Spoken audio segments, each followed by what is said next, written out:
అనగనగా ఒక చిన్న అందమైన పల్లెటూరు గ్రామం ఉంటుంది. ఆ చిన్న పల్లెటూరు గ్రామంలో నలుగురు యాత్రికులు ఉండేవారు. ఇక్కడ కనిపిస్తున్న తన పేరు రమేష్ మరియు ఇతని పేరేమో సురేష్. అలాగే ఇతని పేరు విజయ్.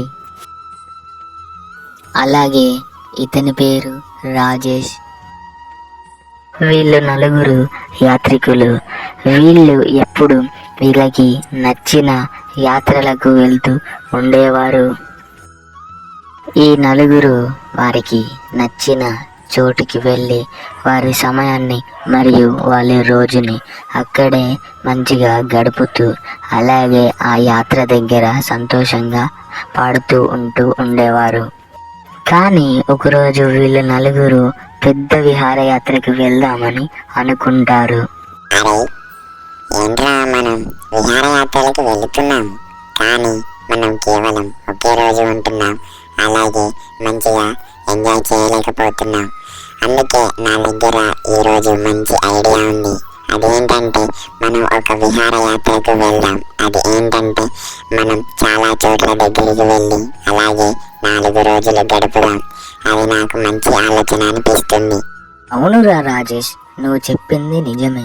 మనం విహారయాత్రలకు వెళ్తున్నాం కానీ కేవలం ఒకే చోటుకు వెళ్తున్నాం, అలాగే ఒకే రోజు ఉంటున్నాం. నువ్వు చెప్పిన ఆలోచన మంచిగా ఉంది. నేను తప్పకుండా నువ్వు చెప్పిన విహారయాత్రకు వస్తాను. అలాగే 4 రోజులు నేను మనతో కేటాయిస్తాను. అలాంటి విషయంలో నాకు ఎలాంటి ఇబ్బంది లేదు. నేనైతే వస్తాను. అలాగే మంచి చోట్లు చూసుకొని అక్కడే మనం 4 రోజులు కేటాయిద్దాం. అవునురా, మీరు చెప్పుకుంటుంది నిజమే. మనం విహారయాత్రకు వెళ్దాం, తప్పకుండా వెళ్దాం. మనం మంచిగా అక్కడ 4 రోజులు గడుపుదాం. కానీ నా దగ్గర గడపడానికి మంచి చోట్లు ఉన్నాయి. నేను మీకు మంచి యాత్రలకు వెళ్ళే చోట్లను చెప్తాను.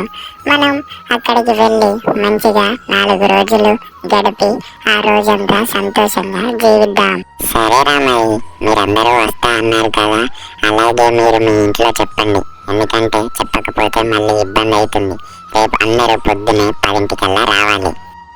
జానకి, మేము అందరం రేపు విహారయాత్రకి వెళ్దాం అనుకుంటున్నాం. కానీ మేము రేపు వెళ్ళి నైట్ రాము. ఎందుకంటే ఈసారి మేము చాలా చోట్లకి వెళ్ళి అలాగే 4 రోజులు వెళ్దామని అనుకుంటున్నాం. నువ్వేమి దిగులు పడకు, నేను జాగ్రత్తగా ఉంటాను. అయ్యో అవునా, ఎందుకండి 4 రోజులు వెళ్ళడం? మీకు అసలుకే ఒంట్లో బాగుండదు.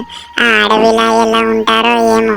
వెళ్ళండి, కానీ జాగ్రత్తగా ఉండండి. క్షేమంగా తిరిగి రండి, సరేనా? అలాగే జానకి, నేను క్షేమంగా ఉంటాను, కానీ నువ్వు కూడా జాగ్రత్తగా ఉండు. ఏమైనా జరిగితే నాకు ఫోన్ చెయ్యి, సరేనా? ఉంటా మరి. సీత, నీకొక విషయం చెప్పాలి. అదేంటంటే మేమందరం రేపు విహారయాత్రకి వెళ్తున్నాం. కానీ ఆ విహారయాత్ర 4 రోజులు. మేము 4 చోట్లకు వెళ్ళి వస్తాం.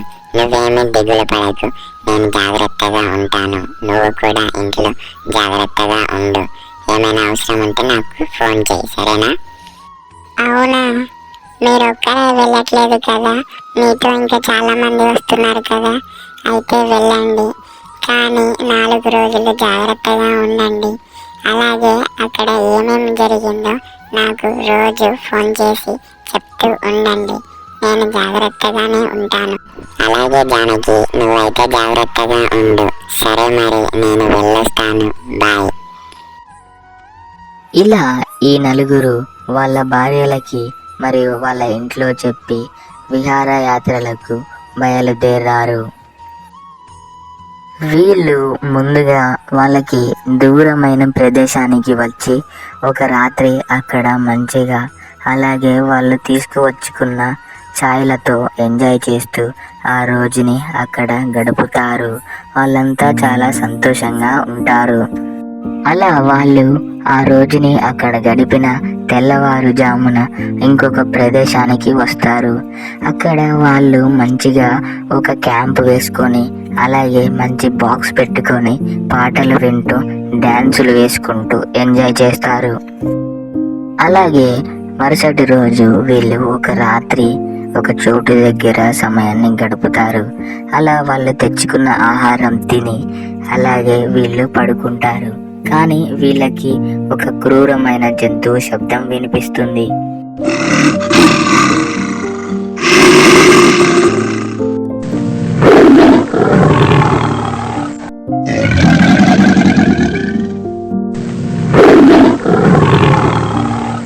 ఇలా వాళ్లకు ఒక క్రూరమైన జంతువు అరుస్తున్న శబ్దాలు వినిపిస్తాయి.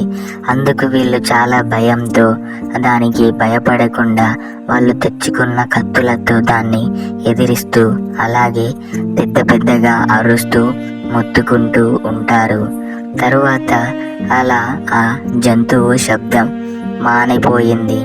అరే, మనం ఇక్కడ ఉండడం మంచిది కాదు. మనం ఈ రాత్రి పడుకొని తెల్లవారుజామున మన ఊరికి బయలుదేరదాం. అలా ఆ రాత్రి మొత్తుకున్న జంతువు ఏంటంటే పులి. వీళ్ళు ఆ పులిని చూడలేదు, కానీ అది అరుస్తున్న శబ్దం విన్నారు. వాళ్ళు ఇంటికి బయలుదేరే సమయంలో ఆ అడవిలో వాళ్ళకి పులి కనిపిస్తుంది. దానితో వాళ్ళు నలుగురు నైట్ వచ్చిన శబ్దాలు ఒక పెద్ద పులివి అని అనుకుంటారు. ఎందుకైనా మంచిది, మనం బయటపడ్డామని తిరిగి వాళ్ళ ఇంటికి బయలుదేరుతారు. మీకు ఈ వీడియో నచ్చినట్లయితే మన ఛానల్ని సబ్స్క్రైబ్ చేసుకోండి. అలాగే ఈ వీడియోకి లైక్ చేయండి. Thanks for watching.